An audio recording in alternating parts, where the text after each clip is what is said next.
E aí, galera produteira, estamos aqui em mais um Produto Piloto, o episódio número 8. Hoje nós vamos falar sobre estratégia digital com um estrategista digital. Uau. Eu sou José Roberto e estou aqui para rodar mais uma vez esse evento maravilhoso que é essa nossa noite de quinta-feira. E com um elenco completo. Estamos aqui com o time principal e os dois reservas ali, o nosso amuleto Rick e o nosso mini craque do Alok. Renan tá como ali já? Ó. Não tem ninguém contundido, né? Ninguém contundido, tá todo mundo em ação. É isso. E vou passar aqui pro Borel para os informes paroquiais. Olha só, o Zé é muito criativo, né, gente? Vamos lá, nós queremos agradecer aqui alguns agradecimentos muito especiais. Primeiro, nós queremos agradecer o Voz e Conteúdo. Você que tem uma ideia, você que tem algum conteúdo e gostaria de compartilhar para o mundo.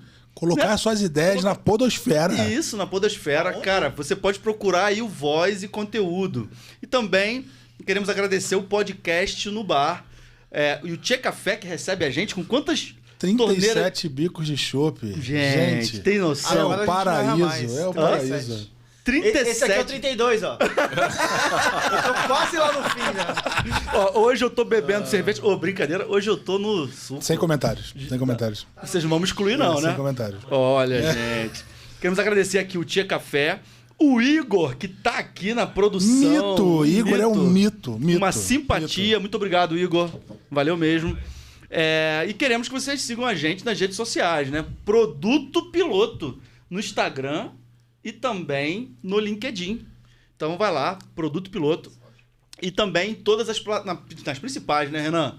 Nas principais plataformas digitais, você acha lá Produto Piloto. YouTube, Spotify, né? YouTube, tudo tá lá. E, cara, nós queremos destacar aqui a nossa minissérie de 4 episódios, onde nós fundamentamos e falamos sobre construção de produtos digitais, inovação, e estamos muito felizes de estar compartilhando isso com vocês. Nosso propósito aqui é fazer isso, tá na mesa, com o microfone aberto, para falar... Cerveja não pode faltar, agora suco, né? Mas nós queremos falar aqui, a gente se reúne às quintas-feiras para a gente gravar e falar sobre construção de produtos digitais. É muito bom dividir a mesa com essa galera, eu tenho um orgulho enorme de estar com vocês aqui. E de receber convidados tão especiais hoje. Dario Henk, que a gente está mega feliz. Então, fica ligeiro, fique ligeiro e siga a gente. E vambora, Zé. Aê, vamos! Coisa linda. Soquinho. Os informes paroquiais nunca foram tão bons. Não. E com uma, né? Uma malemolência aqui, ó. Estamos aqui hoje acompanhados do Rafael Mazaro, compondo o nosso time principal. E com ele, Dario Henk. Dario, que esse é o cara que é arquiteto de formação. Olha, gente. Arquiteto de formação, empreendedor, estrategista digital dá para se dizer que é uma empresa, uma multinacional, uma consultoria multinacional de transformação digital, de formação de produtos, é uma empresa realmente gigantesca, né? E, cara, o cara já empreendeu, o cara já rodou esse mundo aí falando desse assunto e está aqui nos dando a honra de estar presente, contando um pouco da história dele, dividindo um pouco do conhecimento dele para quem está aí ouvindo a gente. Que isso, Zé. A honra é minha. Eu fico muito feliz aqui por esse momento, com gente tão bacana, poder falar de um assunto que a gente tá conversando um pouco antes, né? Quando a gente gosta de falar sobre produtos, sobre empreendedorismo, inovação, acaba que não é trabalho, né? Então é uma coisa assim, um prazer, e estou muito feliz aqui pelo convite, é uma honra estar aqui. A honra é toda nossa. Fique à vontade, né? Se somar a cachaça, então, vai ficar tudo perfeito, né, cara? Mas, Dario, você pegou o que eu falei pra você? A honra é toda nossa. É isso aí. Dá uma entonação, né? Até o final eu vou pegar bem, cara. É isso aí. Mas você viu como ele agora ele abre diferente. Alô, galera! É isso aí. Agora, fala pra nós como que a gente te encontra, como que as pessoas te encontram nas redes sociais. Conta pro pessoal. Como me encontram nas redes sociais, vocês vão procurar pelo meu nome, Dario Henk, vocês vão me encontrar em tudo que é rede social. Eu, por esse perfil mais curioso, acabo participando de tudo. Vocês vão achar desde LinkedIn, perfil profissional ali, até Snapchat, TikTok, Instagram. E é tudo @Dario Henk? Twitter, Dario Henk. E é como eu vou por aí para conhecer um pouco das das plataformas que os produtos têm por aí. Coisa linda. Dario, você está na CIT hoje, né? CIT. Estrategista digital. Queria começar essa discussão aqui te perguntando, cara, o que é, o que faz, como se alimentam, como se reproduzem os estrategistas digitais? Pois é, essa pergunta, assim, é feita em casa também. O meu filho, né, ele quer contar na escola o que o pai faz, não sei o que, tem que explicar, tem que dar um pitch, né? Explicar para a mulher também. Mas eu venho, assim, acho que um background que tem bastante diversidade onde eu passei. Eu falo que eu sou um generalista, né? Mas, assim, explicando mais especificamente o que é estrategista digital, é quando a gente começa a fazer essas conexões nas interseções de negócios, design e engenharia. Então, a gente entende muito de negócios nesse onboarding. A partir disso, a gente entende o que são esses pontos internos que se deseja do negócio para botar para fora. A gente fala de uma estratégia inside out, né? Então, assim, o que eu entendo, como é que eu vejo o mundo. A gente vai a campo, começa com metodologias de design, pegar tudo que tem lá fora, a gente faz o outside in. Então, assim, o que é valor lá fora, o que as pessoas veem, o que são as dores, oportunidades que existem lá fora. Começa a fazer essa conexão, depois a gente olha para dentro de casa também, né? Falando em tecnologia, o que a gente consegue entregar e começa a fazer uma engenharia de valor do que a gente consegue fazer antes, o que a gente consegue experimentar rápido e o que a gente consegue desenvolver. A gente fala muito de estrategista digital, a gente está falando aqui de produto piloto. Estrategista digital, ele é um perfil de product manager, né, bastante parecido. Só que quando a gente está numa consultoria, a gente está junto do cliente, não é a decisão final do product manager, que muitas vezes é de dentro da empresa. Então, a gente vai muito mais na elaboração da estratégia em conjunto. Então, a gente faz esse apoio, né, desenvolve a estratégia, o desdobramento, e é basicamente isso aí. Então, de uma certa forma, aqui é o PM, né, numa posição de consultoria. Você seria o cara que vai ajudar a capacitar ou impulsionar futuros PMs dentro de grandes empresas e etc. Essencialmente é isso. Conectar as pontas. Né? Eu já tenho uma. E cabe essa posição dentro das empresas, porque a gente está falando aqui sobre consultoria. Né? Eu aceitei aqui um grande parceiro de várias empresas e essa posição, ela de fato ajuda a alavancar. Mas olhando para uma estrutura de uma empresa, cabe essa posição de estrategista? Eu acho que assim, Rafa, a parte assim, de estratégia pura cabe, né? Mas a visão eu acho que é meio de silo. Né? Então, quando eu falo assim, mais uma postura de conectar as pontas, vai mais nesse perfil de product manager mesmo, de fazer acontecer.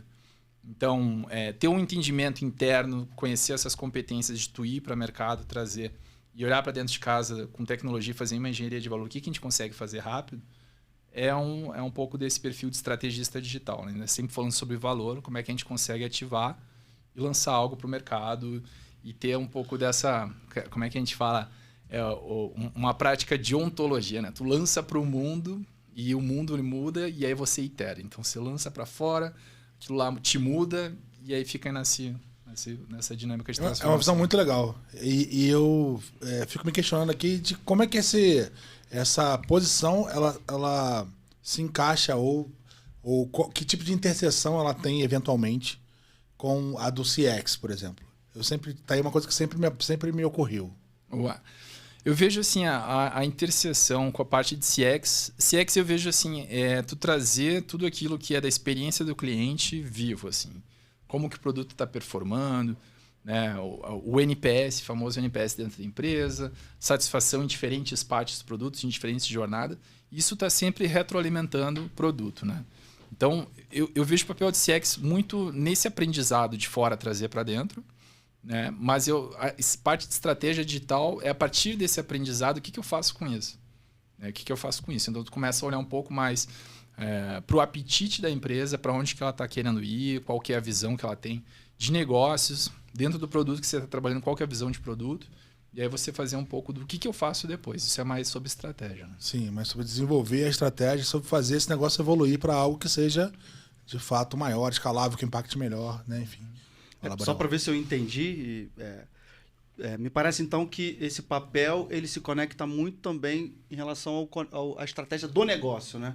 Você vê o CX, ele está defendendo os interesses do cliente ali, né? E o papel do estrategista ele começa também a olhar para o business e fazer essas conexões, né? Com o que aprende lá fora com o cliente, conectando também com as iniciativas de negócio, né? Isso. Essa engenharia de valor, né? Esse diálogo que a gente... que é difícil para as empresas. Eu acho que a gente fala muito em mentalidade, né? O que no passado vinha, então as empresas definiam, vou vender assim, vou fazer dessa forma, é esse jeito, tem que ser dessa...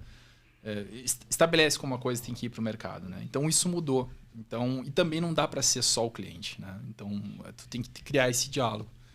E essa parte de você poder ir de um lado para o outro, discutir com um time de design, entender o lado do cliente, mas dizer assim, cara, legal, mas isso também não faz sentido para o nosso negócio, é esse contraponto que você tem que fazer.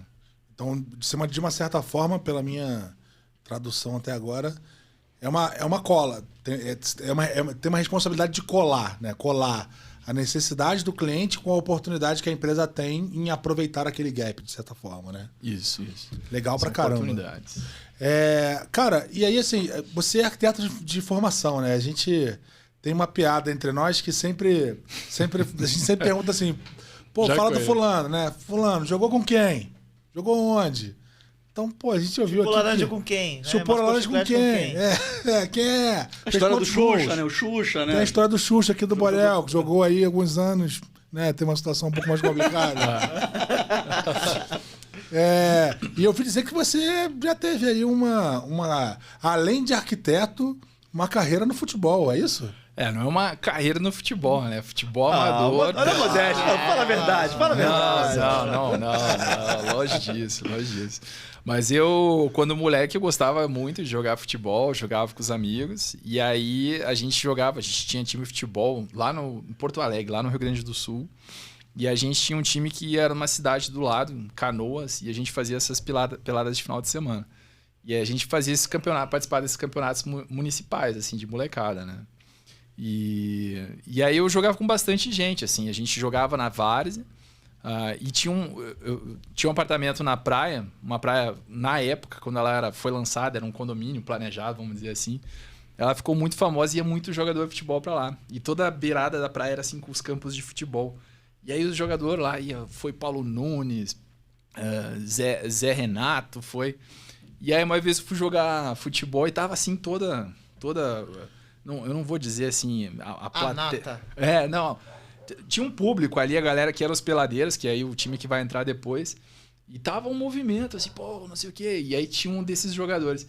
E aí tinha um moleque jogando bola, bem pra caramba. Aí eu fui jogar, nem conhecia o cara.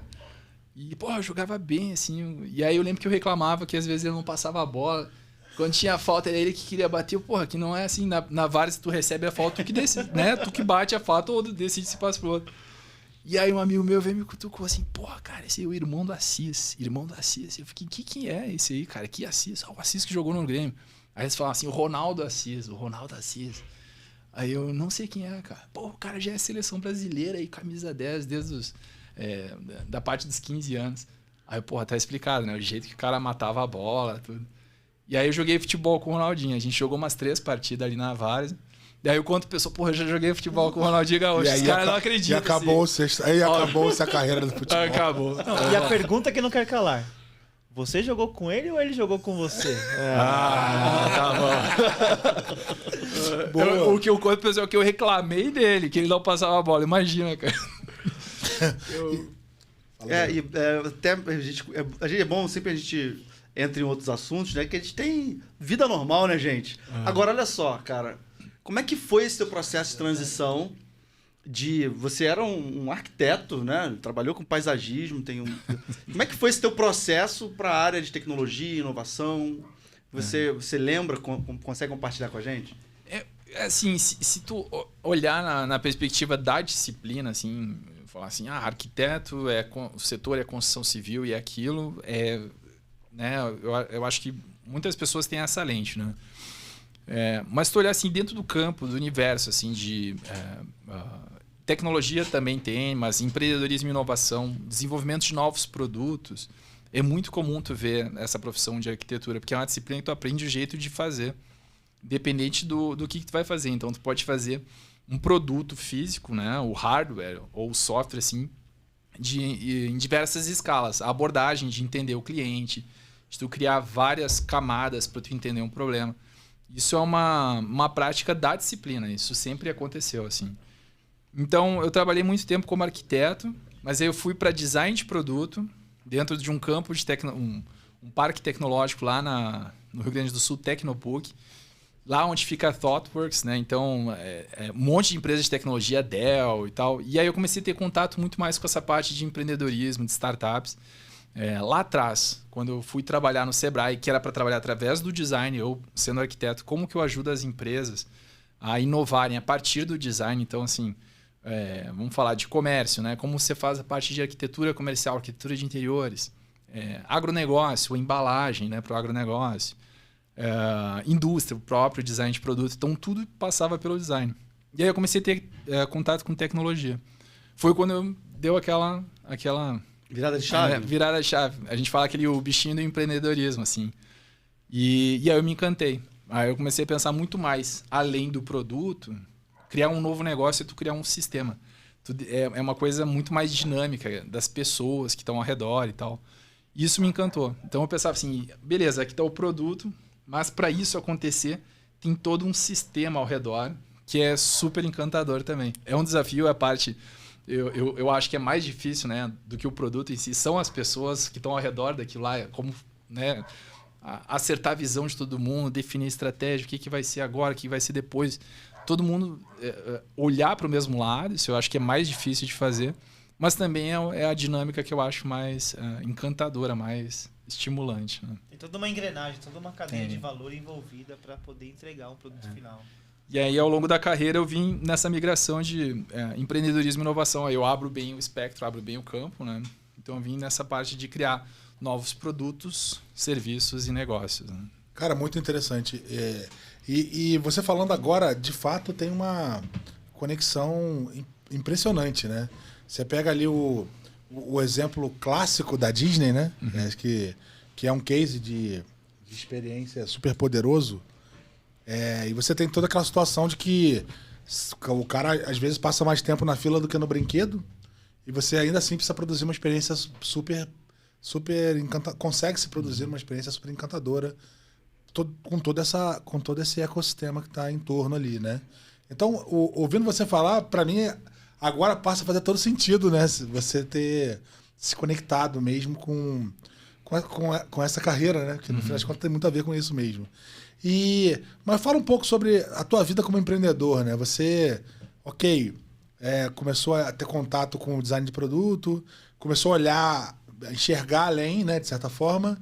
E aí, como é que o bichinho do empreendedorismo procriou ali na sua vida? Como é que ele cresceu? Isso vem, acho que de família, assim, Zé. Eu venho de família de empreendedores, né? Meu pai, meu irmão, minha irmã, todo mundo, negócio pequeno de família. E aí eu trabalhei, eu decidi que ia para arquitetura. Meu pai trabalhava com uma empresa de importar produtos da Alemanha para construção civil, então eram pisos, né? E eu cresci vendo aquilo. Quando eu tinha 7 anos, eu estava lá ajudando ele a separar material e tal, receber as transportadoras. Então era uma coisa que estava no dia a dia. E aí, quando eu decidi para arquitetura, fui trabalhar para os outros. Era uma coisa que eu tinha paixão por desenho, por design, eu tinha, de certa forma, paixão.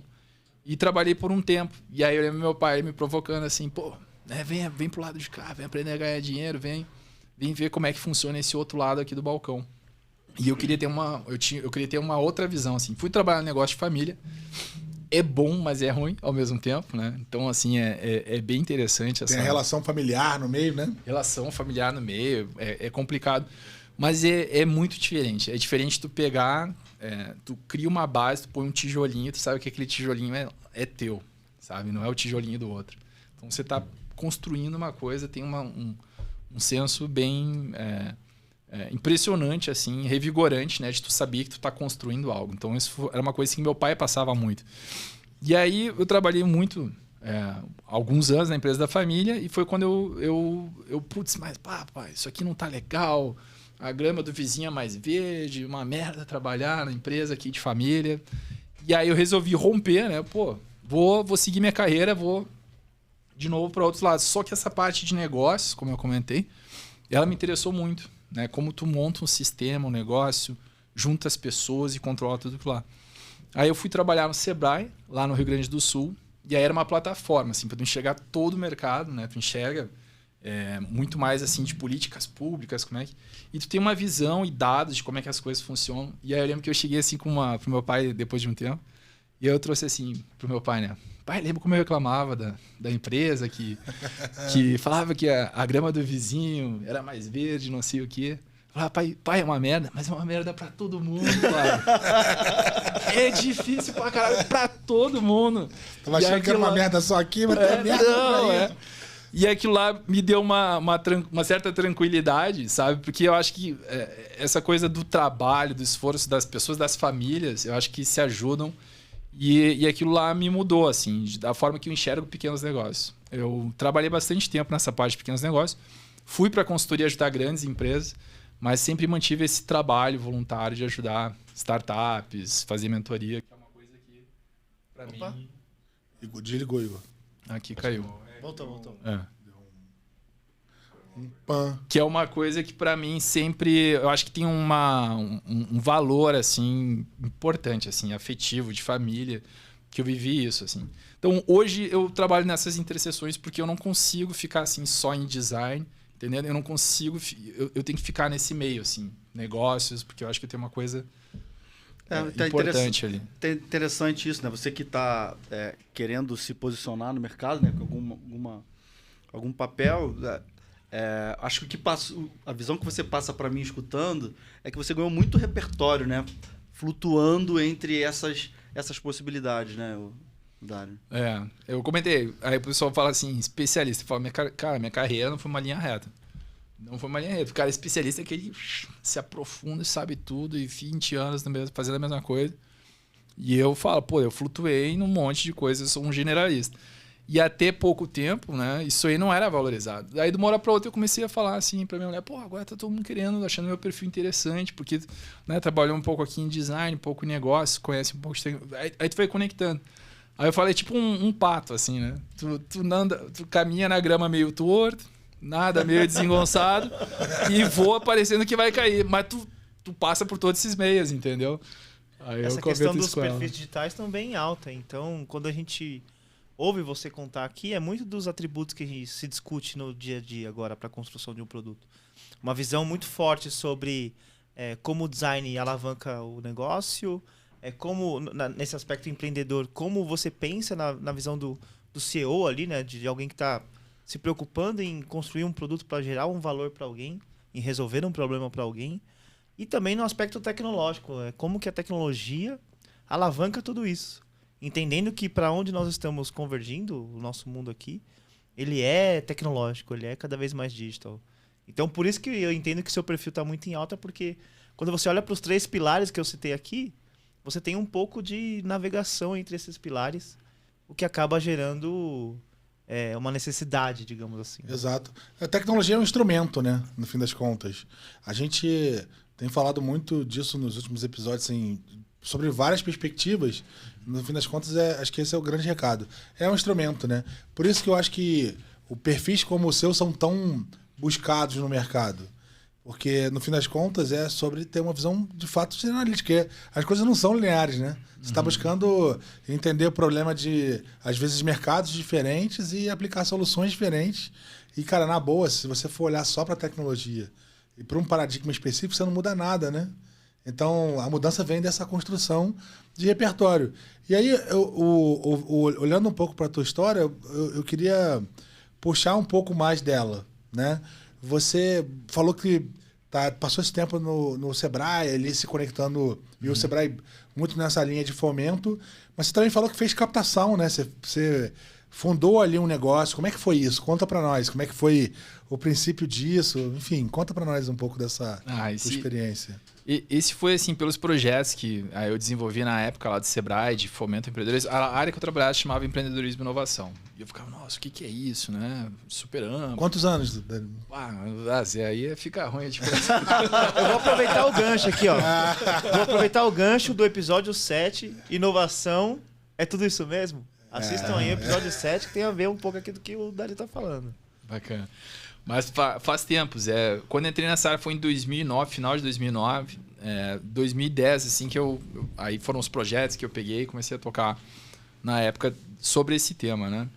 Então, como eu comentei, né? Entrei arquiteto para ajudar em projetos de inovação pelo design. Era na época, então, design thinking, né? Tem que ajudar, design thinking. Então, os designers pensam de modo diferente. E eu comecei a trabalhar com isso. E aí surgiu um projeto que o diretor da época me passou, assim, ele gostou do meu perfil e ele queria que fosse esse projeto de startup. Eu, porra, que legal, né? Projeto de startup.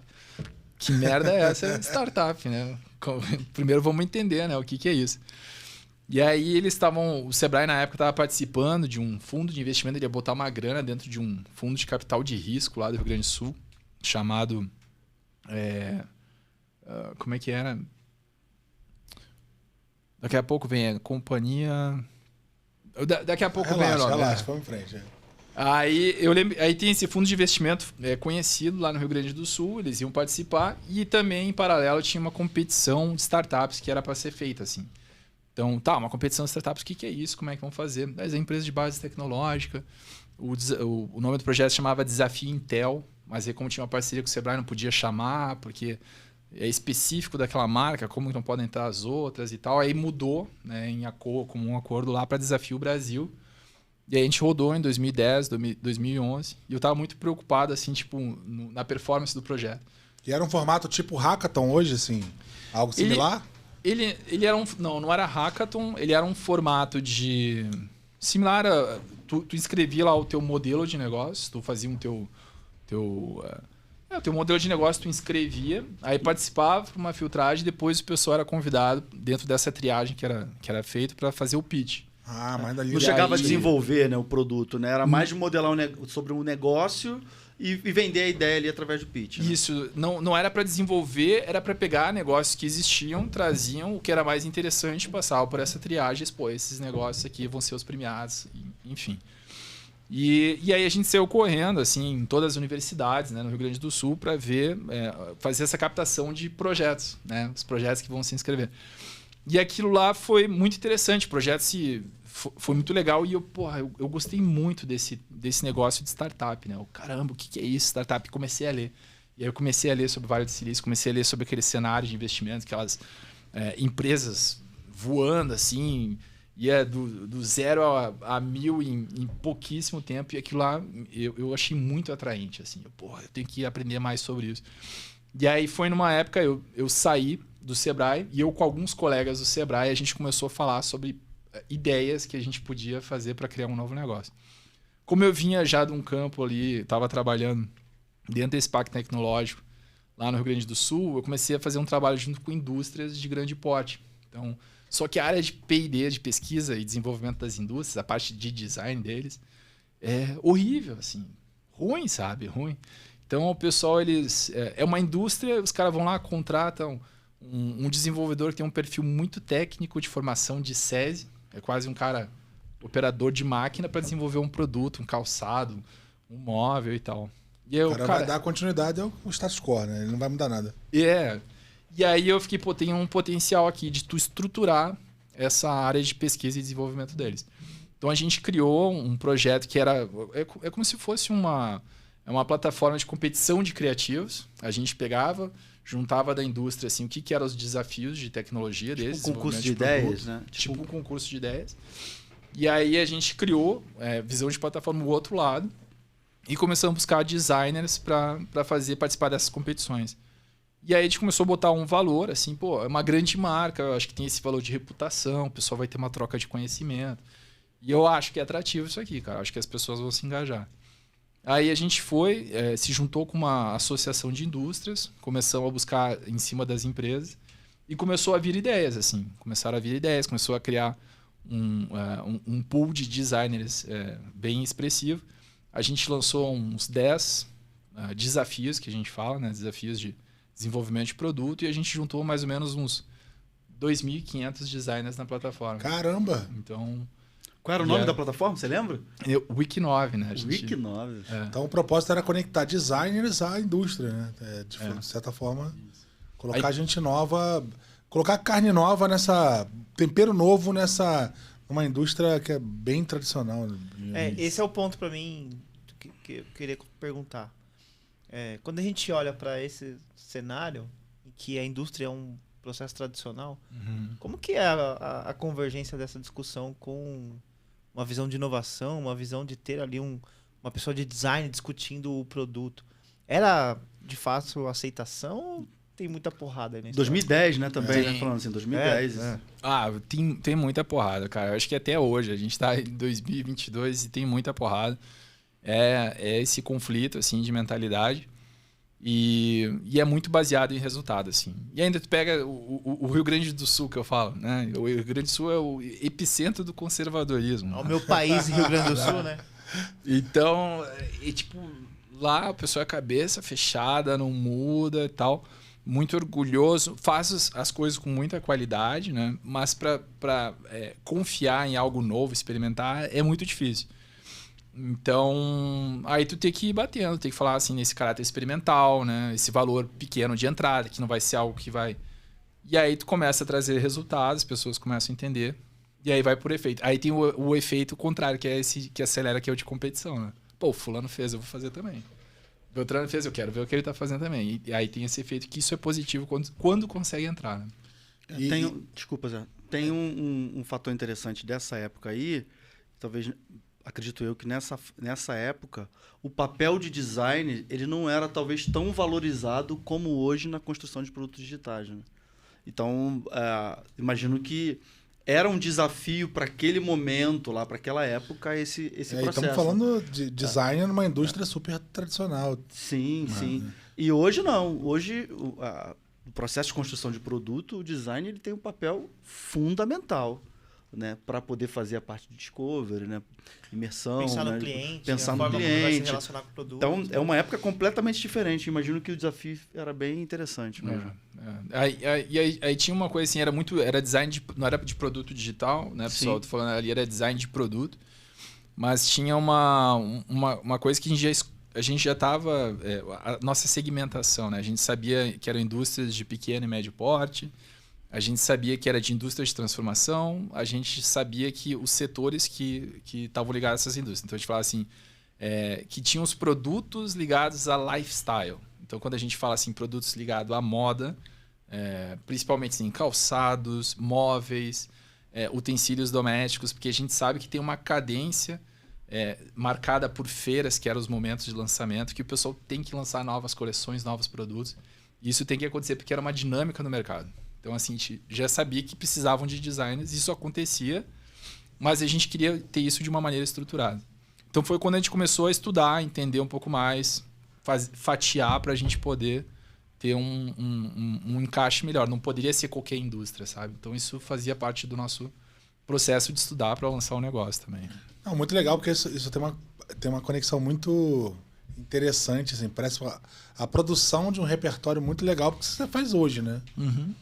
Mas até antes de perguntar, que é a minha próxima pergunta, né? Como é que você lá, arquiteto, e ali de um negócio que tinha propósito de conectar designers de produto com indústria, foi parar no mercado de software e mais ainda, transformação digital de grandes empresas, né? Mas antes de colocar essa pergunta oficialmente na mesa, eu queria entender com você como é que você chegou nessa segmentação. Porque eu acho que isso, para o cara que está em casa, pensando no negócio dele agora, ele pensando como é que ele vai colocar a ideia dele na rua, como que ele vai colocar, como que ele vai validar o conceito dele, ou até mesmo aquele cara que está dentro ali de uma grande companhia que quer colocar esse negócio para frente. Acho que talvez esse teu repertório, né, seja interessante. Como é que você fundamentou esse negócio e encontrou todo esse segmento que você contou aí para nós? Zé, como eu tinha trabalhado no Sebrae, era um pouco desse beabá de como montar negócios. estruturar. Então, eu sabia dessa necessidade de pesquisar o mercado. Então, né, falando assim em linguagem de startup, definir o TAM, né, o Total Addressable Market, definir esse mercado total, definir o SAM, sabe? Aquilo que eu consigo atingir e aquele que é o meu alvo que eu vou fazer agora, que é o meu mercado de oportunidade. O mercado geral, ou seja, o máximo que dá e o máximo que eu consigo alcançar, né? Só abrir um parêntese aqui, ó. Episódio 2 nosso, a gente fala sobre isso, hein, galera? Só voltar lá no episódio 2 que a gente fala... Verdade, verdade. Então a gente fala assim, já essa visão assim do TAM, do SAM e do SOM, né? Então o TAM, Total Addressable, o Service Addressable e o Opportunity, né? E aí, dentro dessa visão, eu já tinha esse feeling, né, de que era desestruturado, que era uma necessidade, porque eu tinha já trabalhado no setor. Então eu já sabia que funcionava meio tosco, assim. Eu sabia o perfil das pessoas, sabia o valor que corria. E eu, putz, isso aqui, cara, essa estrutura, o processo pode fazer isso aqui, pode ser bom, né? É um nicho. E aí eu tinha essa intuição. Então a gente fala sobre essa intuição... o americano fala well-educated guess, né? Tipo assim, vamos educar um pouco essa intuição. Então, vamos trazer informações para essa intuição. Não precisa saber perfeitamente a resposta, mas tu educa ela um pouco para tu ficar um pouco mais confortável, aumentar esse nível de certeza. Então, a gente começou a estudar no mercado o tamanho, né, desse mercado de indústria de transformação. Aí eu comecei a pegar um monte de base de conhecimento que tem aberta ali. E aí a gente começou a fazer a segmentação, tipo, qual é que é o tipo de indústria que a gente precisa, indústria de formação, quais perfis de produtos que estão relacionados a isso. Diminuiu muito mais. Depois, cara, o que a gente tem de oportunidade, né? O que é o passarinho que está na nossa mão que a gente consegue. Então a gente olhou muito o perfil local do Rio Grande do Sul, da região que a gente trabalhava, que a gente conseguiria visitar as empresas cara a cara, fazer esse tipo. E a gente sabia que tinha uma vocação já no Rio Grande do Sul para esse perfil de indústrias de moda, de moveleiro, né, de utensílios domésticos, metal mecânico forte que existe lá. Eu falei, aqui tem um campo para começar, e depois a gente pode escalar isso para São Paulo, enfim. Então foi um pouco do caminho que a gente fez. Cara, muito legal, porque de fato isso conecta muito com várias coisas que a gente acabou falando em episódios anteriores e acho que você deu uma baita tangibilizada. Porque você conseguiu... Você olhou para o mercado, entendeu o tamanho dele, olhou para os gaps que você conseguia entender ali, qual era a oportunidade, onde você consegue alcançar, né? Uhum. E aí foi uma coisa muito local, muito regional ali e tal. As empresas que você conseguia visitar, isso é bem legal. E, cara, como é que você, desse cenário de indústria, design de produto, né? Design de produto físico, né? Na época. Você chega agora... Na CIT, falando de transformação digital em companhias bilionárias. Como que essa história como que dá fusão para isso, né? Sim. Aí eu acho que foi esse momento do mercado de tecnologia que os profissionais do mercado de tecnologia começaram a entender que eles precisavam ajudar os clientes deles a desenvolver o produto. E aí eles começaram a entender, pô, a gente é tudo engenheiro, a gente não sabe nem como é que faz. E aí começam a entrar essas competências de design. Então é muito comum você ver hoje nas principais empresas de tecnologia pegar pessoas que têm um background de design que passaram por várias áreas. Assim. Então o pessoal que passou por área de comunicação, a pessoa estudou publicidade, virou UX, ou o cara que era designer gráfico, o cara que era designer de produto. Então isso são um pouco dessas competências que eu falo assim, o jeito de trabalhar, sendo arquiteto, sendo designer, sendo para um produto digital, o processo é muito parecido, assim, como você lida com os problemas, né? Como você quebra os problemas e avança. Então, eu acho que foi um movimento muito mais do mercado. O mercado começou a absorver essas pessoas. Eu trabalhei antes da CIT numa outra empresa de tecnologia e inovação. Né? Essa empresa de tecnologia e inovação ela era muito mais forte na parte de design. Então, ela vendia muito sobre design thinking, sobre a abordagem. E aí eu já sabia como fazer, já tinha trabalhado isso com pequenos negócios, já tinha feito bastante capacitação e entrou de uma maneira muito fluida, sabe? Então essa bagagem ajudou a me aproximar de empresas de tecnologia, entrando dentro desse processo de estratégia. Quando ele fala assim de tecnologia, eu não sou expert longe disso, de tecnologia.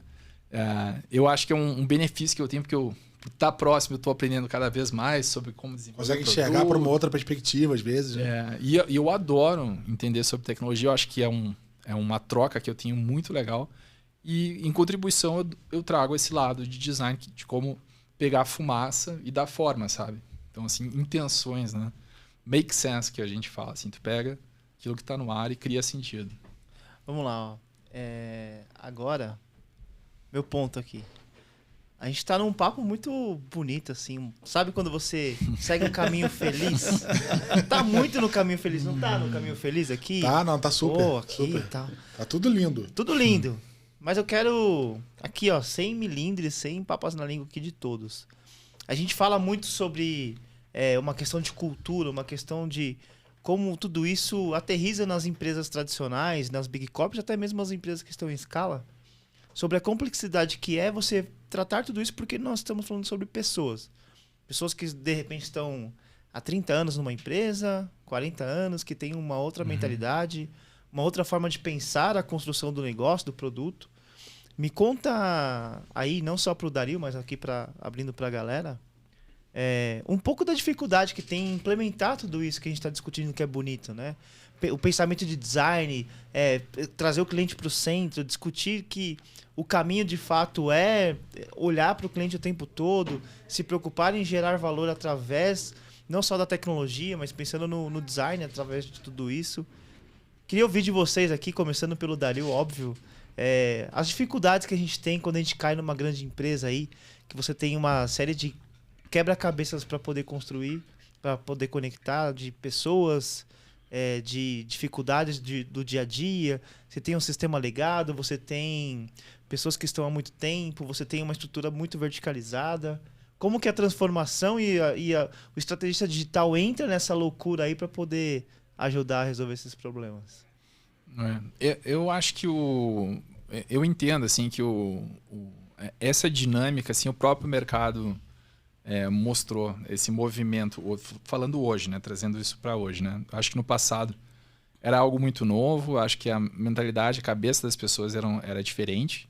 Então era muito early adopters, o perfil de empreendedorismo de empresas base tecnológica era totalmente diferente, era molecada de universidade, era bem pouco maduro, né? Muito teórico, né? Talvez? Muito teórico, eu acho que sim. Eu acho que muito experimental, não era... a parte de investimento não era nada maduro, então assim... as competições startups eram, legal, você ganhou, beleza, e aí? Era tipo um tapinha nas costas, vai embora. E hoje não é mais assim, sabe? Hoje amadureceu bastante.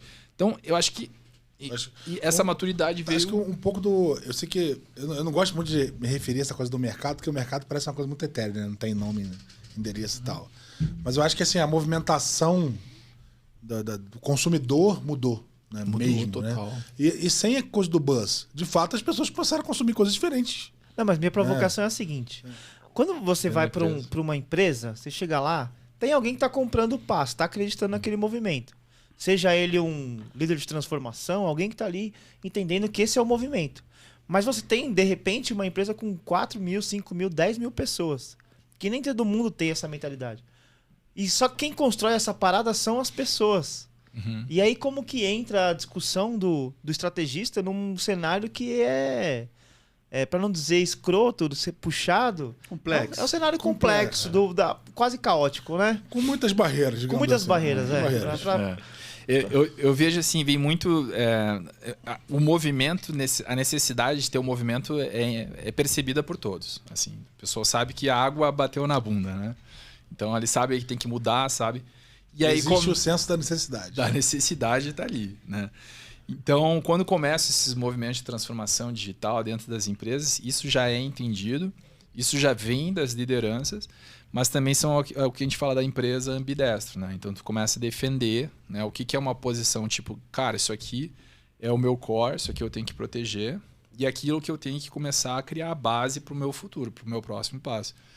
Então, vem também numa dinâmica muito de gestão de mudança, né? Então, entra esse time criando novas avenidas de crescimento, criando as bases para uma transformação na empresa, e aí começa a fazer esse trabalho de migalhinha, e aí tu vai expandindo conforme as pessoas vão ficando prontas para isso, sabe? Então é um trabalho de gestão de mudança, um pouco de psicologia. De formiguinha aí. Né? Formiguinha. E aí a pergunta, que é a última pra eu sair, que eu vou fazer uma troca correndo aqui. Onde entra o Agile Coach nessa história aí? Vai, me ajuda. Rapaz, olha, ele fez essa pergunta pra poder sair. Entendeu? Ele jogou essa bomba pra você e vai sair. Cara, eu não... Assim, Agile Coach, talvez assim, o termo já... Eu penso assim, as práticas ágeis, elas têm que estar... Eu acho que é uma profissão que vai acabar num determinado momento, porque isso aí é momentâneo, né? Então, assim, tu trazer essas competências para as pessoas, a partir do momento que elas sabem fazer, desaparece, sabe? Então, eu acho que é muito a minha visão, né, de transição, porque a pessoa ela tem que ter isso, ela tem que saber fazer, tem que ter essa mentalidade ágil, uma forma de lidar. Eu lembro que... Bom, eu, Dario, o Zé, nós trabalhamos junto, o Renanzinho também. E tinha isso na mesa, era uma piada interna, né? Por isso que eu fiz questão de trazer pra cá. Que era uma vez nós fazendo um desenho assim, aí... Não lembro quem foi que perguntou, mas o Agile Coach. Cara, então... Puta merda. É um perfil de transição. Eu sempre disse isso. É um perfil de transição. Exato. A empresa tem que adquirir maturidade. Como ela adquire maturidade? Às vezes com replicadores. E de certa forma, eu entendo que o Agile Coach, ele é um replicador. Não quer dizer que a pessoa que é Agile Coach hoje vai ficar sem emprego amanhã. Quer dizer que vai lá mudar de posição e vai passar a ocupar uma posição que seja diferente.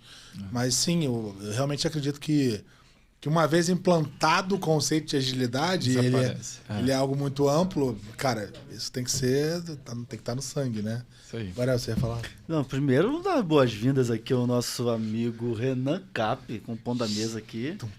E aí, Renan? Fala, galera! Fiquei ligeiro, hein? Mini craque do Loki. Garoto. Desculpa aí, pessoal, cortar aí o assunto. O papo tá muito bom. Agora vai ficar tão bom quanto o Rafa. Obrigado, Rafa. Eu tava me get to hear me now. Né? Gente, temos também um cantor aqui, gente. Não parece da Loki, não parece o mini craque da Loki. É o Alok versão miniatura. Tiram de um lado, ó. Voltando aqui, eu tava recordando, até tem muito a ver com um movimento que aconteceu na minha carreira, que eu acho que é importante, continuando a provocação que o Rafa fez, né? Não do Agile Coach, sim do ambiente complexo que eu percebo que as empresas também elas começaram a trazer empreendedores, né? Para trabalhar a cultura do intraempreendedorismo, né? Então foi o meu caso, e aí eu quero abrir um momento de gratidão aqui ao Zé, que aconteceu isso comigo. Eu estava no mercado empreendendo por muito tempo e me colocou uma proposta exatamente nessa linha, né? Ou seja, uma grande corporação, uma Big Corp, querendo incorporar pessoas com esse mindset. Mindset não, né? Mindset. Esse Modelo mental. Modelo mental com a mentalidade de empreender, né? De empreendedorismo. E isso acho que é uma das formas de polinizar, né, dentro das organizações por causa da atitude, por causa do inconformismo, né? Por querer fazer. Eu acho um outro ponto também importante desse papel do estrategista é de ele estar conectado também com a estratégia da empresa, né? De ser também uma espécie de um guardião da estratégia que durante o processo de construção de um produto ou até mesmo de uma transformação precisa ser mapeado, ser levantado, né? Então, enquanto os outros papéis estão olhando para outros interesses, o estrategista está olhando também para aquilo, mas também está olhando para a estratégia. Eu acho que isso é um fator importante nesse processo onde a gente está com um ambiente extremamente complexo, né, para gerar essas inovações ou construir um produto, né? Sem dúvida, sem dúvida. Primeiro, assim, a questão da oportunidade foi mérito totalmente seu, né? Verdade. Mas o fato é o seguinte... Que fofo, né? Coisa linda. É lindo, gente! Já disse que você é lindo. Mas a brincadeira da parte, um ponto que eu sempre afirmei, assim, e eu toco time de desenvolvimento há muitos anos, e desde uma época em que a gente... Mas não parece, Rafa, não mete essa. Parece que essa lata aqui furado, né, Rafa? é uma cut de bebê. É uma cut. Não trocou o óleo durante quanto tempo aí? Falou o mini crack da loja.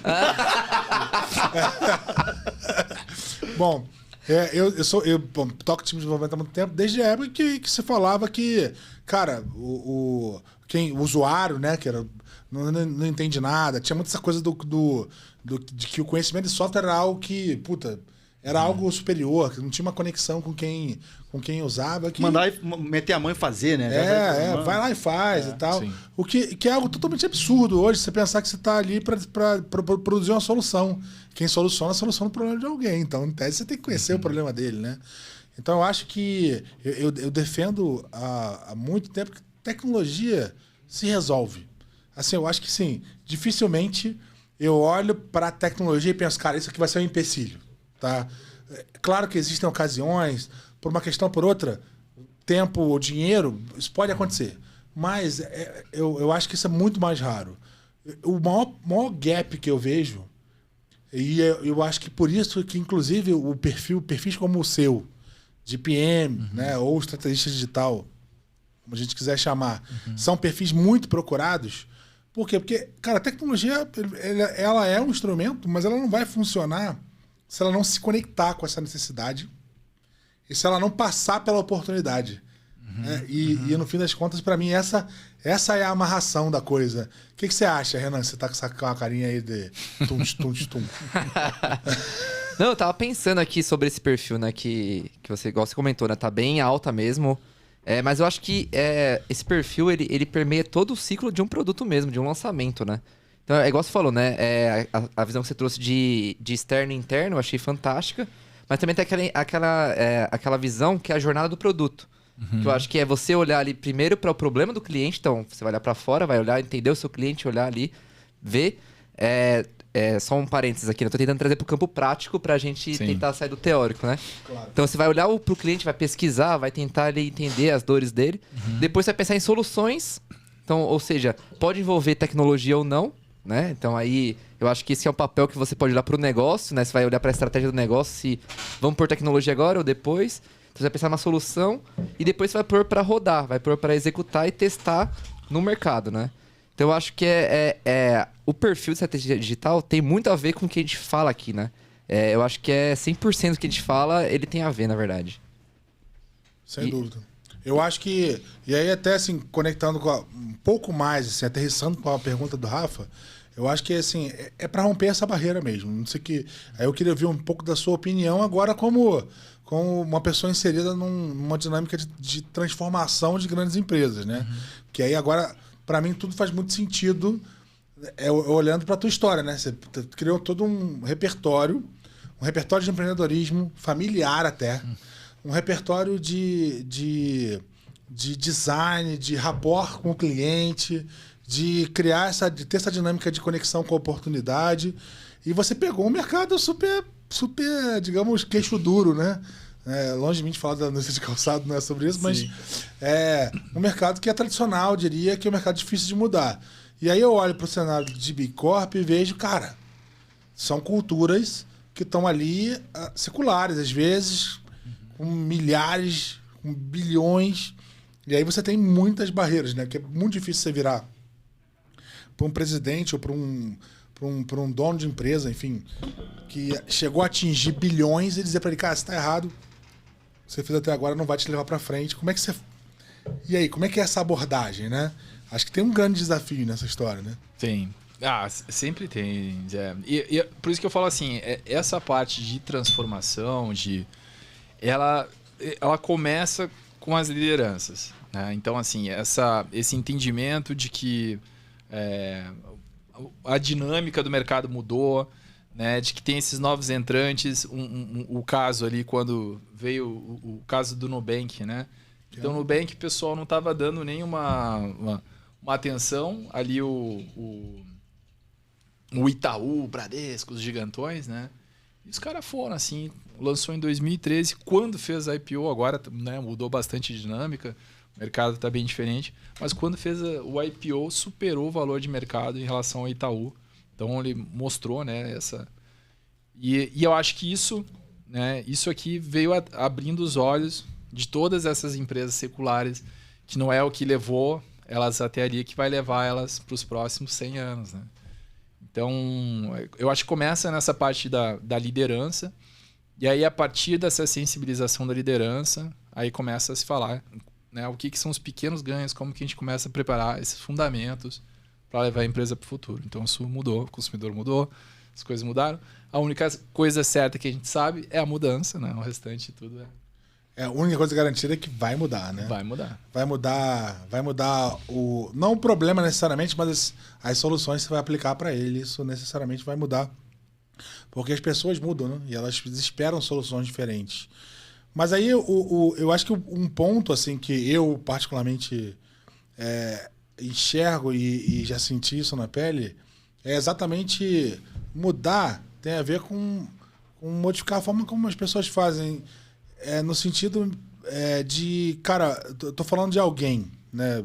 E aí parece muito óbvio falar, pô, mudar a forma como a pessoa faz, né? Mas estamos falando de uma pessoa que às vezes faz aquela mesma coisa há uma década e ela é meio que dona daquele problema e ela não enxerga aquele problema como uma oportunidade, ela enxerga como algo que é meio que o status quo dela, né? Uhum. E aí, a grande dificuldade, assim, uma das grandes dificuldades, a gente vai falar sobre várias aqui, mas e aí de fato está relacionado a pessoas, como que eu quebro essa casca, né? Porque eu tenho um cara, tá ali trabalhando há décadas daquela forma, e agora eu venho com uma visão de negócio diferente, uma oportunidade diferente, com uma visão do cliente, eu quebro isso, né? Isso, para mim, sempre foi uma grande dificuldade. Uhum. E eu enxergo que na referência tem uma oportunidade grande de você mostrar referências novas, né? E essas referências ajudarem a impulsionar essa pessoa, ou às vezes criar perspectiva na cabeça dessa pessoa, né?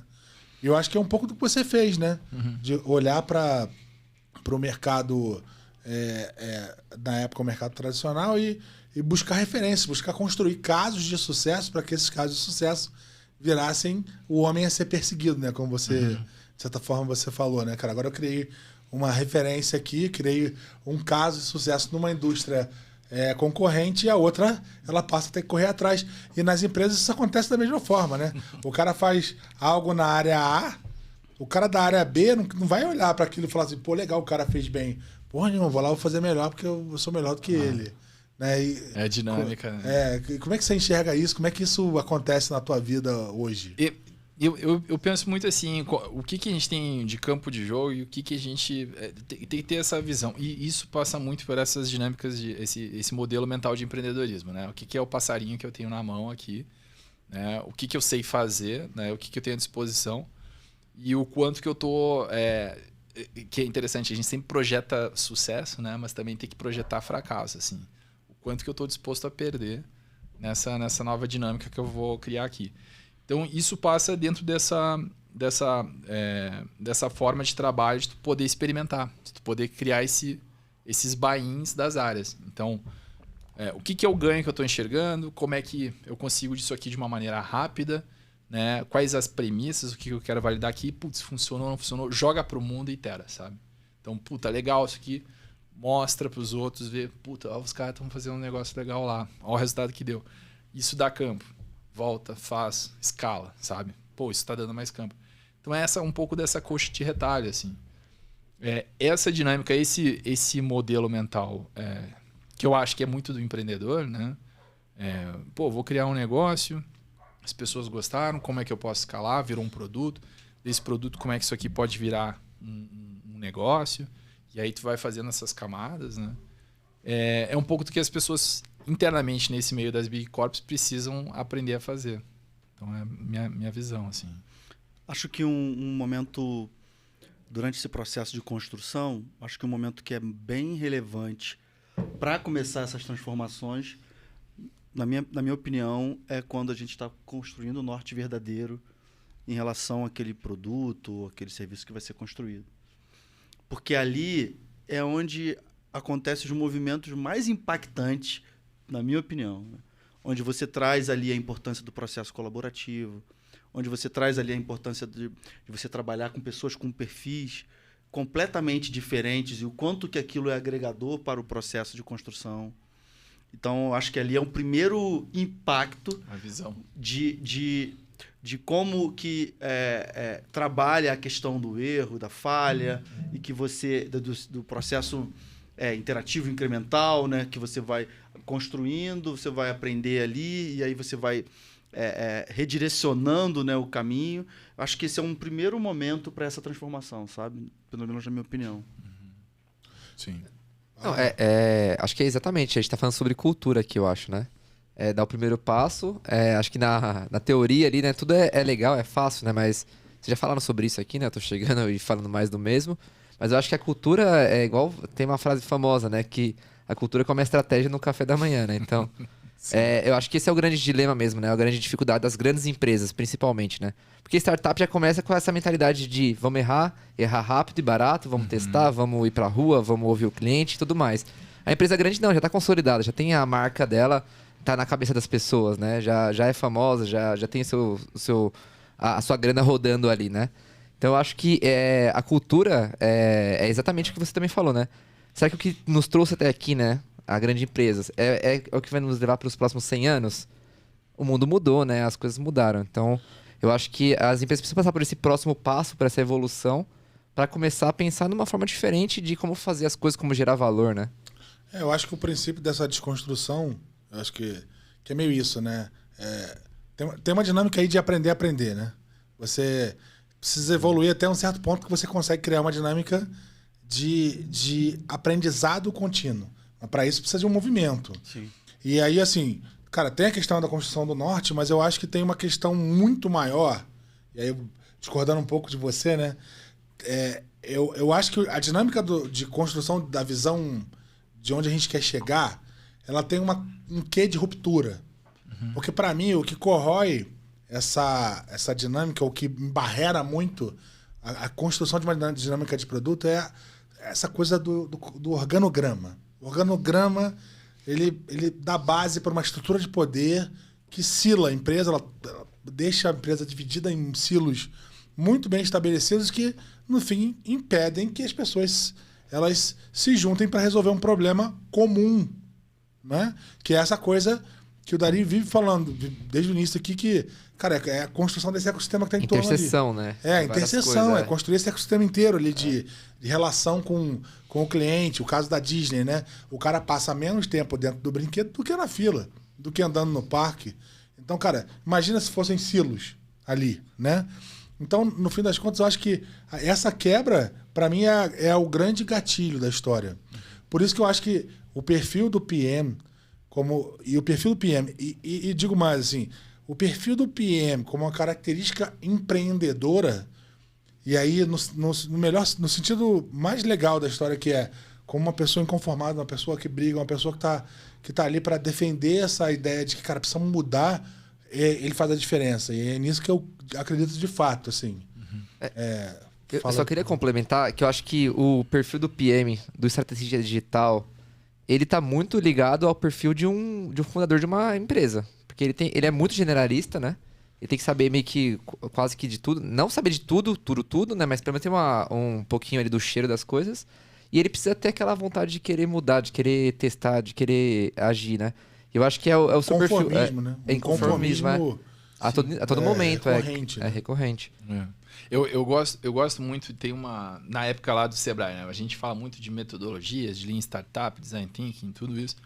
E tinha uma não sei se o pessoal conhece, mas se chama Effectuation, porque é um estudo que uma professora fez lá, e ela estudou muitos empreendedores, falando sobre como eles abordam, né, para criar novos negócios, e ela viu padrões, né? Padrões dentro desses empreendedores de sucesso que ela batizou de Effectuation. E aí ela falava muito desse modelo mental que eu estava comentando aqui. Então, o que é a única coisa que se tem que é certo, né?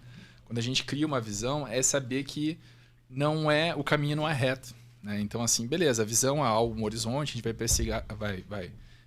perseguir esse horizonte, mas a única certeza que a gente tem é a mudança. Então, assim, essa dinâmica de tu saber o que eu sei fazer, o que eu tenho na minha mão, né? O que eu estou disposto a perder. Então, tu pode falar em tempo, em dinheiro, em reputação e tal, que eu acho que é um pouco disso tudo que o empreendedor passa, né? Ela tem um dos pontos que fala coxa de retalho.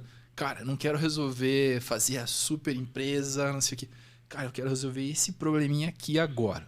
Aí, com esse probleminha, o que eu consigo, né, dentro desse sistema agora, pegar um pouco mais? E aí, eu acho que é um pouco disso, saber que eu só vou controlar as coisas que eu consigo, entendendo que a dinâmica é de mudança, que as coisas vão mudar, e é só isso aqui que eu consigo controlar, entendeu? Então não adianta eu ter aquele alvo, aquelas coisas tudo muito fixadas, que eu acho que é um pouco do perfil corporativo. Aquela coisa assim do planejamento, quais são as premissas. Então, cara, eu acho que é por ali. Vamos por ali, puta, mudou o lado, vamos por aqui. Pá. E tu vai mudando, sabe? E tu vai botando um tijolinho em cima do outro. E aquilo que tu imaginava, às vezes, saiu com outra coisa totalmente diferente. É como o caso do Slack, não sei se vocês conhecem, né? Era um jogo. Era pra ser um jogo. E o cara pegou a mecânica que o time de desenvolvimento conversava pra desenvolver o jogo, que era muito bacana. Aí o cara, porra, isso aqui tem valor, vamos fazer, saiu o Slack, sabe? Eu acho que é um pouco disso, assim. Acho que um papel muito... Aí acho que você chegou a comentar também, Dari, sobre a importância da liderança também. Criar esse ambiente para essas mudanças, né? Tem uma história clássica lá da Magazine Luiza, da Heloísa Helena Trajano. Não sei se vocês lembram ou leram já. Que acho que no aniversário de 40 anos da Magazine Luiza, ela falou assim, gente, a única coisa que muda aqui é que a gente sempre muda. Então, o papel da liderança nesse sentido é fundamental para que crie um ambiente, né, para que as pessoas possam poder errar, poder falhar, né, poder mudar de direção, né, à medida que vai aprendendo, né? E eu queria fazer uma pergunta para você também, Dario. Dentro do processo de construção de um produto, você como estrategista digital, tem alguma fase que você fica mais pilhado, que você gosta mais? O que te brilha mais os olhos? Assim, eu tenho a minha... eu trabalhei muito com design thinking, então tem uma parte que eu gosto muito, mas eu queria ouvir de você. E aí, tem algo que você, por mais que você seja generalista, Brilha os olhos. Tem alguma coisa que brilha os olhos, que, cara, isso aqui eu me amarro em fazer? Tem a parte minha, né, muito particular de design, que para mim é de concepção de produtos, assim. Tu pegou todo aquele monte de referência e tal, tu tem um entendimento do problema, tu tem uma confiança no processo de construção, assim, bacana. Se tu fez um processo de imersão, de entendimento legal, tu vai, não, é isso. Isso dá essa confiança. Mas o que eu sei, né, que também é hoje, né, com a maturidade, é o momento mais bacana, porque envolve todas as pessoas, aí é a parte de experimentação. É o saber, na execução, de que o negócio foi para fora, que deu certo, deu errado, que ali veio o aprendizado real, sabe? Então, eu acho que hoje, né, pensando assim, como estrategista digital, é o resultado que a gente colhe do experimento, assim, numa escala, dentro das premissas, o que a gente está validando, eu acho que esse é o momento mágico. Mas eu, botando meu chapéu de arquiteto, de design de construção de produtos, é aquele momento assim, tipo, sai daqui, todas as pessoas, agora vamos criar produto, e tu fica lá viajando, põe uma musiquinha, fica ouvindo, desenhando como vai ser. Isso é um momento de terapia, aí é muito particular, né? O Dari tem uma playlist de design, cara. É mesmo? E rola o que nessa playlist? Tenho mesmo. A Loki. Eu ponho a primeira da lista. You got to hear it out. Sensacional. Bem que a Loki podia patrocinar também, né? A gente cita muito ele aqui, a gente né? tem mini crack aqui. Eu tenho que deixar aqui. A gente fantasiou deixa um aqui dos o membros bigodinho. da Loki. Ó, a galera da agência aí, ó, não se pode esquecer de colocar @Loki, não. Hein? Não, eu acho que eu vejo que é muito legal a construção que você faz de quando você fala de, cara, você tem que levar a tua ideia até o momento em que ela tá pronta para aprender, né? Você falou um pouco sobre isso, né? Puta, eu construí esse negócio, idealizei, contextualizei, entendi quem é o público. Agora ele tá pronto para um processo de aprendizado, porque agora que ele vai ganhar vida, né? Agora que eu vou colocar esse negócio na rua, eu vou receber inputs que vão gerar insights e assim vai, né? Isso, cara, eu acho que é uma dinâmica que, para uma Big Corp, aí imagino que no teu cenário de transformação, seja um pedaço complexo da história, porque é difícil você vender um projeto, ou uma iniciativa, uma frente com tanta incerteza, né? No Dilema da Inovação, tem um trecho que você fala bastante sobre isso, né? Sobre a dificuldade das empresas, das Big Corps, pela característica natural delas de proteger o negócio, de proteger a dinâmica de crescimento que elas tiveram até agora, delas terem dificuldade de investir em nichos que às vezes não parecem nichos que vão movimentar o ponteiro radicalmente, né? Como é que ali no dia a dia você consegue inserir esse negócio dentro do contexto de uma Big Corp de forma que você consiga gerar um movimento? Como é que você produz esse movimento? E aí, eu sei que você falou um pouco aqui para nós ali, antes do podcast sobre Continuous Discovery, Continuous Delivery. Como é que você encaixa essas coisas? Como é que você produz esse movimento no sentido de, ok, dentro de uma Big Corp, coloquei uma ideia com esse nível de incerteza e agora ela vai aprender, né? E aí você tem que explicar para os executivos que esse negócio ele não tem todas as certezas que você precisa para aprovar um ROI. Sim. Como é isso? Então a gente fala muito dessas apostas, né? Então a gente... aí é aquilo que o Borel tinha comentado, então é um pouco assim, se define uma visão, como que pode ser, e aí começa a ver, assim, para chegar nessa visão, né, o que a gente teria de iniciativas e qual que é o nosso apetite para isso. Então, quais são as apostas que a gente pode fazer. Então, são teses que se cria e aí a gente tenta ao máximo possível fazer uma engenharia de valor em cima dessas teses, né? Então, eu não posso definir aqui um caminho para dizer assim, daqui 9 meses para a Big Corp que não deu certo. Então, tudo que é possível para a gente recortar e pensando sempre nas cadeias de valor, né? Então, assim, de ponta a ponta, né? Tá aqui o que é a visão de sucesso. Agora, o que é essencial nisso que eu consigo fazer o mais rápido possível, provando esse valor que vai ser gerado, que é a nossa tese. E aí a gente começa a fazer esse fatiamento, experimentação, entrega, traz esses resultados e aí vai tendo essa parte desse buy-in. Então, é o caminho, é um caminho, eu vejo assim, muito natural, entendendo a dinâmica de pessoas, né? Tem lá de um lado lá o cliente contratando, que quer ver o resultado, e também da ansiedade do próprio time que tem em relação ao produto que ele está desenvolvendo. Ele também tem a necessidade de ver que aquilo está dando certo ou não, para poder fazer esses redirecionamentos, enfim. Tem a ver com a construção de uma referência. E aí, assim, aí até trazendo um pouco da minha experiência, numa Big Corp você tem muitas oportunidades, né? Em geral, são jornadas muito longas e quando você para recortar um pedaço do processo, às vezes não é... Quer dizer, na maioria das vezes não é o negócio todo, mas é um pequeno trecho do negócio, já é um mar de oportunidades que num recorte você consegue... O mato é alto, né? O mato é alto. Você consegue criar várias referências ali, que essas referências, elas, de fato, ajudam a movimentar. Elas ajudam, pelo menos, a alimentar essa necessidade que, às vezes, o time executivo de uma Big Corp tem de resultado. Não, então, é meio que sobre... Cara, eu peguei aqui dos 40 possibilidades de mudança, 40 possibilidades de teste, eu consegui validar 2 que essas geraram um valor aqui, um ROI. E aí esse ROI meio que alimenta esse processo, que por sua vez gera esse movimento. É meio sobre isso, né? Fala, Borel, você estava... Eu vou colocar aqui na mesa para ver quem quer explicar. A gente, o nosso público tem pessoas que têm muito conhecimento de produto, outros talvez um pouco menos, né? Acho que seria bom explicar o que vem a ser engenharia de valor, né? Quem é que gostaria de falar aí? Escutaria, né, cara? O cara O cara é o melhor para falar aqui, né? O cara é o mito. Só para explicar mesmo o que é a engenharia de valor, né? Para tangibilizar para qualquer pessoa, né, que assistir a gente. Então, engenharia de valor é a gente pegar, fazer uma análise, né, daquilo que a gente consegue...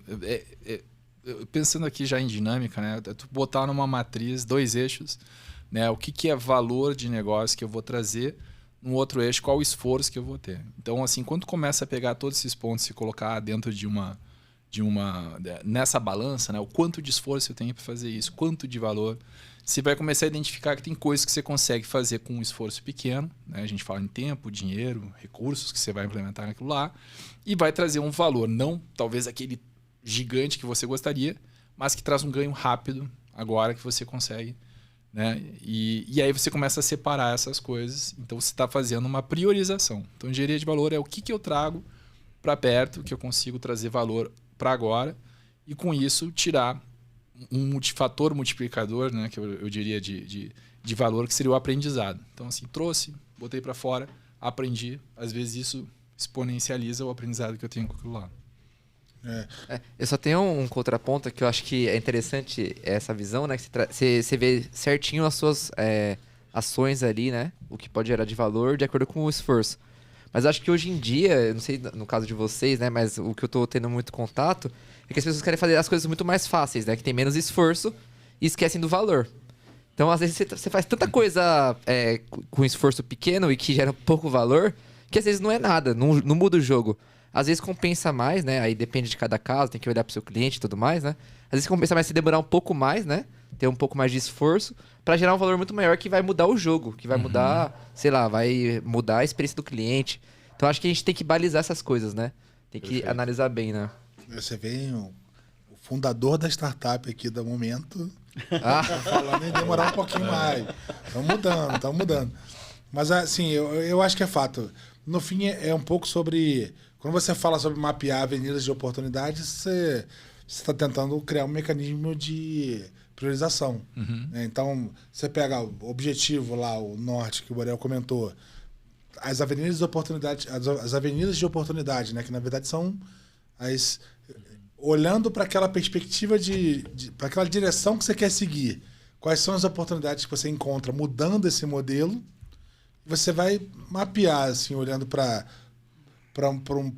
juntando as capacidades da empresa e ali construindo soluções que de fato encaixem com aquelas avenidas, com aquelas possibilidades com aquelas oportunidades, digamos assim, você vai encontrar quais delas são mais rápidas, quais delas são uma fruta mais baixa, digamos assim, né? Sim, tentando evitar ali o inglês, para você, de fato, criar referência no fim, né? Criar algo que consiga impulsionar todo o resto do movimento.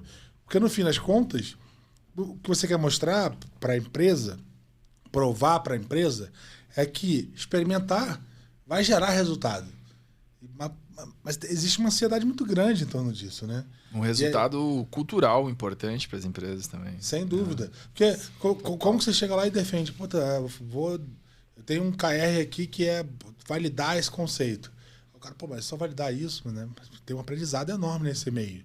Só que se você conseguir fatiar isso de uma certa forma, você consiga produzir algum resultado no meio, né? Enfim, em algum momento no tempo, né? Entre o início e o fim desse teu sonho, né? Dessa tua hipótese, você vai ganhar mais energia, né? É como se colocasse mais gasolina no tanque para você continuar validando. O Borel, que é head de inovação, tem essa visão o tempo todo, né, Borel? E uma dificuldade enorme também é você convencer os seres superiores, como eu sempre falo, a investir, né, recursos financeiros e tal, num processo que ainda está sendo descoberto e que tem de muito aprendizado, né? não tem ROI, né? Ainda, então né? você pode até construir, né, os famosos business case, que pode indicar alguma coisa, né, em relação ao resultado, do possível resultado, mas que na prática a gente sabe que a gente só vai descobrir fazendo, né, construindo, testando, experimentando. Né? Exatamente. Zé, já vou usar um pouquinho o seu chapéu de host, mas só pra gente tá meio na reta final, né, já do caso do horário, mas eu só queria ouvir, eu acho que a gente tem muito ouvinte, né, que escuta nosso podcast e tudo mais, que eles estão migrando de área, então é uma pessoa que não é de produto, não sabe nada ali da área digital, e eu acho que o seu perfil também que veio de uma área, tudo bem que tem design, tem tudo a ver com o mundo que a gente vive hoje, mas eu queria ouvir de você a dica, ou sei lá, se você indica um caminho, o que estudar, o que falar, ou sei lá, o que olhar, né, no mercado, para que a pessoa consiga ter um caminho mais fácil, com menos dificuldades. Menos dificuldades. O que eu posso falar assim, eu acho que pegando o campo de tecnologia, eu acho que tem hoje em dia ele amadureceu, tem muitas competências que o campo de tecnologia ele absorve, né? Então, né, o meu perfil ele vem um pouco mais do design, mas ele pega muito dessas verticais de negócio, de tecnologia, de dados. Então, ele absorve muito. eu acho que um caminho para o pessoal começar, quem quer empreender, aí saindo só da tecnologia, pensando das grandes empresas e tal, mas que quem quer empreender é fazer assim, o primeiro caminho é a reflexão, né? Entender um pouco mais autoconhecimento, saber o que você tem de competências, e aí você fazer uma reflexão de pegar tudo aquele aprendizado que você teve, suas experiências, que mercados que você passou e tal. Isso é valor, isso é relevante. A partir disso, você saber que isso é valor, o que você pode potencializar, então se aprofundar. Então pode ser numa parte mais técnica, não tem problema, é sempre legal ter uma vertical. Mas se for para uma parte de empreendedorismo, é importante ter esse perfil um pouco mais generalista, né? Como que eu conecto uma parte de engenharia, se for necessário, uma parte de marketing, porque vai ser necessário marketing, vendas, vender, operações, aí começa nessa parte de gestão. Acho que não tem um caminho específico. Não tem uma receita de bolo. Vai dizer assim, vai dar uma dica. Cara, eu também gostaria de uma dica, sabe? Não, mas eu acho que você olhar para, igual você falou, olhar para o que você tem de experiência, assim, tudo é válido, né? Cara, você vendeu, sei lá, você vendeu um produto para a pessoa tal. Cara, você tem uma experiência ali, né? Então você pode olhar para trás e você tem muita experiência, tem muita bagagem, até no meio pessoal, né? Para você poder usar no seu dia a dia e poder embarcar nessa nova empreitada. Eu vejo muito dos mercados, se tu pegar assim pela história, o histórico de sucesso dessas startups que a gente ouve falar muito, cara, é muito diverso. É muito diverso. Tem médico que tem startup que deu super certo, tem design, o pessoal do Airbnb, né? São de formação. É muito diverso. O cara pode ser advogado, fazer uma legal tech, publicidade. Então, assim, a possibilidade é muito grande. Eu acho que é muito mais sobre a mentalidade, né? Sobre a forma que tu encara as coisas, entendendo que não tem uma linha reta. Então, vem essa parte de comportamento empreendedor, né? A atitude empreendedora, do que um hard skill específico. Então, assim, hard skill tu pega no meio do caminho, mas essa parte assim, comportamental é mais difícil, sabe? É o meio, é uma coisa que vem de dentro. Então, eu diria assim, se quer se desenvolver, se você quer ser um profissional, já está dentro de ti, é muito mais se identificar e botar para fora do que essa parte de hard skills, que é uma coisa que lá na frente você pega, muda e é natural, né?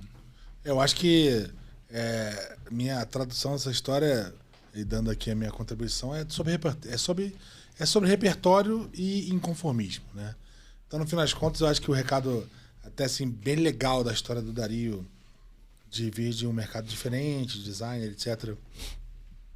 Apesar de ter uma correlação, a arquitetura tem uma questão mesmo da coisa física, né? De um lugar, né? Não tá tão...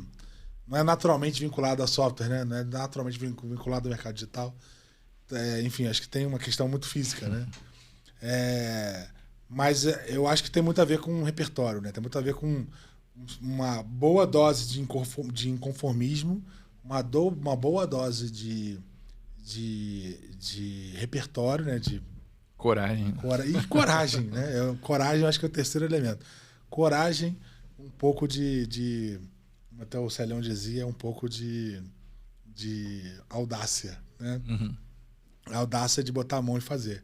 Né, Borel? O que você acha? Sem conformismo e sem coragem, não dá. Não dá para fazer essas transformações, não dá para construir produtos. Isso é fundamental, né? Agora, é difícil achar esse perfil, né? Então, eu acho que um poder que a gente tem muito grande como profissionais também é identificar esses possíveis talentos dentro das organizações e trazer essas pessoas para perto, né? Porque ali você começa a lapidar, você começa a trazer técnicas ou dividir o conhecimento para que isso seja possível acontecer dentro das organizações. Eu acho que a dificuldade está exatamente na questão da não linearidade, né? Porque, cara, audácia, inconformismo não é treinável, né? Você precisa nascer com isso, né? Soft skill, né? Também não estou dizendo que é uma coisa que você não, de alguma forma, não consiga desenvolver ao longo da vida e tal, você desenvolve isso, mas tem que olhar para isso. Eu acho que por isso que esse tipo de perfil ficou tão complexo e tão procurado, porque de fato é algo que é difícil de construir. E aí eu afirmo aqui o que eu disse antes. Acho que tecnologia é um instrumento, não é mais nem menos importante, mas eu acho que é algo que tem muito disponível. Esse tipo de perfil é um perfil que ele, cara, é uma alavanca enorme e ele é um diferencial, né? Bom, fazendo nossa rodada de encerramento aqui, eu vou começar aqui pelo Dario e queria que ele falasse lá pro nosso ouvinte, para que ele está assistindo a gente, que está lá dentro da Big Corp, que está lá iniciando o negócio dele.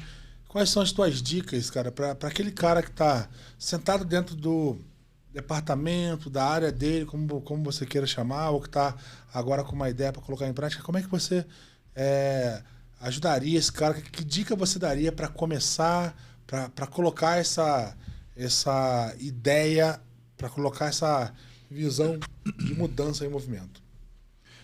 Eu acho que para quem está dentro da Big Corp, está lá naquele, eu acho que ele já tem um super privilégio, ele tem muito acesso a muita coisa bacana, que ele pode tem essa oportunidade, ele pode aproveitar isso para fazer mudanças, né? Então, tanto numa perspectiva dele mesmo, empreendedora, fazendo por conta. Então, assim, cara, você está num setor, você está vendo a grande empresa, você vê todas as dores, tem muita oportunidade ali dentro. Então, assim, dores, coisas, problemas, se tu mudar a lente é bom, quer dizer que tem campo. Então, você pode olhar dessa forma para fazer alguma solução que você vai atender aquela própria empresa que você trabalha hoje como um cliente no futuro, ou se você tiver mais audácia, que a gente falou agora há pouco, eu vou competir com esses caras que eu estou aqui trabalhando, uma Big Corp, mas não interessa, né? Tem histórias assim. Ou pegar essa parte assim de problemas também numa perspectiva intraempreendedora e pensar como uma empresinha, né? Então, como é que eu vou estruturar isso aqui? O que é o campo de jogo que eu tenho? Como é que eu posso formatar uma solução e criar esse buy-in das pessoas? Então, vou resolver um experimento, vou mostrar para as pessoas e assim. Então, para quem está dentro, eu vejo que é muita oportunidade. Eu acho que aquele comportamento empreendedor por oportunidade, não é por necessidade. Não é aquele que está com a água batendo no nariz. Então, eu diria assim, se está insatisfeito, muda a lente. Tem muita oportunidade ali dentro. Começa com o que você tem na mão, né? E aí começa a pensar dentro daquilo que planejar o sucesso, né, na visão, mas também planeja o fracasso, até onde você se sujeita aí, né? Quantas fichas você está disposto a apostar nisso? Isso. E aí, sacando agora a startup enxuta, né? Eu acho que tem um dizer que é bem interessante, que a gente não pode ignorar a característica das coisas, né? Toda empresa, toda ideia tem clientes e financiadores, né? Sponsor, né? Alguém que vai colocar dinheiro nisso. Então, você tem que olhar para essas duas perspectivas e entender, cara, como que resolve o problema desse cara e como que eu convenço esse cara de que resolver esse problema é uma oportunidade. Eu acho que se você está dentro de uma Big Corp e entende e olha para e enxerga um problema, olha para esse problema como uma oportunidade, entende, cara, essa oportunidade ela traz vantagens para a empresa, né? Uhum. Ela resolve o problema do cliente. Eu acho que essa fusão aí ela tem uma característica poderosa, né? Renan? Show de bola. Para concluir aqui ou para minha opinião? Para concluir, sua opinião e sua conclusão. Porra. Não, acho que o que o Dario falou é 100%, né? A gente que trabalhou em grande empresa, que a gente sabe que é um mar de oportunidades, tanto de aprendizado, né? Então, eu acho que eu não tive essa experiência de ser consultor, mas eu acho que sendo um consultor, você trabalhou em vários nichos, né? Vários tipos de segmentos também de empresas. Tem a oportunidade de aprender muitas coisas diferentes. E isso no futuro a gente vai ligar os pontos no passado. Né? Eu acredito muito sobre isso, então eu acho que é muito legal, né? Você tem muita oportunidade, então você tem que aproveitar ali o mar, né? Tem que começar a tentar navegar e caçar de acordo com as suas necessidades. Então acho que é isso, acho que todo mundo, acho que a lição que fica aqui, né, que eu queria passar pelo menos, é de que todo mundo consegue entrar nessa área, não é difícil, não é um bicho de 7 cabeças. A gente fala muito sobre teoria aqui, muito sobre dar uma devagada às vezes, mas na prática não é tão difícil assim, basta se dedicar e ir atrás de conteúdo, de pessoas que estão no mercado, aí, que estão o Zé, o Borel, o Rafa, o Dario, pessoas excepcionais e tem muito conteúdo, muita coisa para contribuir. Acho que é isso. E queria ouvir de você agora, Borel. Achei um ponto interessante, né? Que olhando um pouquinho mais para trás, a gente via um valor muito grande de quem era especialista, né? E você pode agora ter oportunidade de entender, né, que, cara, o profissional que é mais generalista, ele também tem o seu valor, ele tem oportunidade e talvez você possa se encaixar muito bem nesse formato, né? Talvez a pessoa pode estar até um pouco frustrada, que, caramba, não sou um especialista nisso, naquilo. Cara, talvez você não tenha que ser esse especialista, talvez você faça mais sentido para você trabalhar de uma maneira um pouco mais aberta, né? Olhando todas essas outras perspectivas.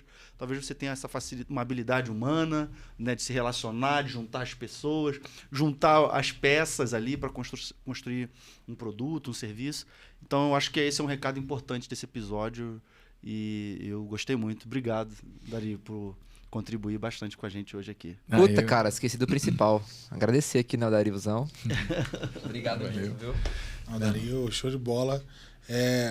Antes de deixar você encerrar, mas antes de fechar, eu acho que tem aí uma questão que é bem interessante mesmo. Esses dias aí, acho que a semana passada, eu estava conversando batendo papo com o filho de um amigo, né, que é empreendedor e tudo, e ele estava falando sobre como que ele se encaixaria na área. Ele já está tocando ali um time, etc., mas ele não tem formação de software. Ele estava muito nessa dúvida, né? Eu me aprofundo no mercado de software ou não? Eu falei para ele assim, cara, assim, e ele me contando, assim, ele é filho de um empreendedor com uma visão super legal, assim, o menino tem uma visão uma cabeça muito aberta, ele tá olhando para business agora, tá, digamos assim, como pupilo de um cara que eu entendo que é um cara muito ligado a business um business de software como serviço há muitos anos. E, cara, falei, cara, você tá conectado no cara certo, você tá com uma visão muito legal e você tem um perfil que é raro de achar. Então, cara, não perde tempo agora se aprofundando no mercado de software. Abre a sua cabeça, assim, vai buscar repertório. Então, eu diria para aquele cara que está começando agora, cara, você não precisa se aprofundar e virar um baita arquiteto. Claro que se você quiser, e se for a sua veia, né, se for se estiver dentro da sua vontade, da sua paixão, ok. Mas não é necessário isso. Eu acho que o mais importante é você, agora, olhar para as suas capacidades e para o teu repertório e potencializar isso ao máximo. Porque é isso que o mercado está carente. De gente que olhe para fora, que faça rapport com as pessoas, né? Ou seja, que entenda a linguagem de quem está usando, de que tem uma visão ampla do todo, de como se usa aquele produto, de como se interage, como se percebe aquele produto. Eu acho que esse é o grande diferencial. Eu diria que esse é o grande recado do episódio de hoje. Cara, repertório. Vamos formar repertório, olhar para o todo. Eu acho que tem aí uma oportunidade gigante. O mercado está aberto e sorrindo para quem tem esse tipo de perfil. Dario, você aí para o encerramento, fica à vontade. Eu acho que é bem isso, Zé. O perfil de jogar para o mundo e tá aberto a receber de volta, sabe? Joga, intera, o mundo muda e tudo que tu botar para fora vai vir diferente. Assim a gente cresce. É um pouco mais de atitude, né, de ação. Mas eu queria agradecer muito aí a oportunidade. Eu curti bastante aqui o papo. A gente estava conversando um pouco antes, né, aqui do podcast, que a gente falar com gente bacana, a gente falar de assunto que a gente gosta, por mais que a gente trabalhe com isso, né? E a gente falou, como tu falando assim, de generalidades, né? A gente está falando de vários pontos, mas tudo se resume a pessoas, é muito prazeroso. Então eu estou muito feliz aqui com o papo, muito honrado aqui pelo convite e agradeço bastante. A honra é toda nossa. Muito obrigado, muito obrigado por estar aqui. Acho que foi poderoso, foi realmente interessante. E o Rafa, que está ali na de fora, não achou que ia sair sem determinar. Um agradecimento, né? cara. Sobrou alguém aí nesse corpo? Não, A não alma sobrou tá aí? nada. Aqui eu só quero agradecer ao Dario. Não, peraí. O cara tava dormindo ali. Você acordou eles, velho. Porra. Tava no soninho ali, no Não soninho. tava ouvindo a música da Loki, não? Não, eu Tem que fico. terminar esse episódio com a música do Alok. Fica aí, ó, galera, ó. A gente não pode Hora fazer e isso porque 20. a gente não tem patrocínio, não dá pra pagar royalties. Fica batendo assim, ó, 1h20, pagar 1h30. E dá-lhe assunto. Eu preciso deixar que nós ficamos a noite inteira e vai, né? Então, um papo maravilhoso. Eu só tenho a agradecer a essa turma, a esse momento que nós estamos construindo e vivendo aqui ao mesmo tempo. A gente sempre fala sobre o nosso propósito. Até falamos lá fora de que, cara, a gente juntava pauta, nós nos juntávamos para discutir sobre assuntos de produtos e tecnologia para escrever. Quando a gente olhou para aquilo, cara, se a gente começasse a falar tudo isso, Talvez sai- desse caldo. ó, acho que dava Vamos um caldo, testar, né? vamos testar. E tem uma galera que a gente gosta e a gente espera que goste da gente. Aí como hoje o Dario tá aqui, uma pessoa muito carismática, que a gente tem um baita respeito. Então, uma baita aula aqui pra vocês, pessoal. Foi Que isso, sensacional. cara. Tá louco. Muito bom, muito Que bom. Deus te ouça. Obrigado, pô, obrigado mesmo. E, Tem cara, assunto pra caramba que a gente não falou, hein? verdade. Porra.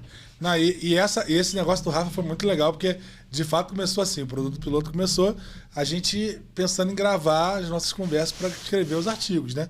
Daí a gente resolveu fazer um piloto de um podcast, né?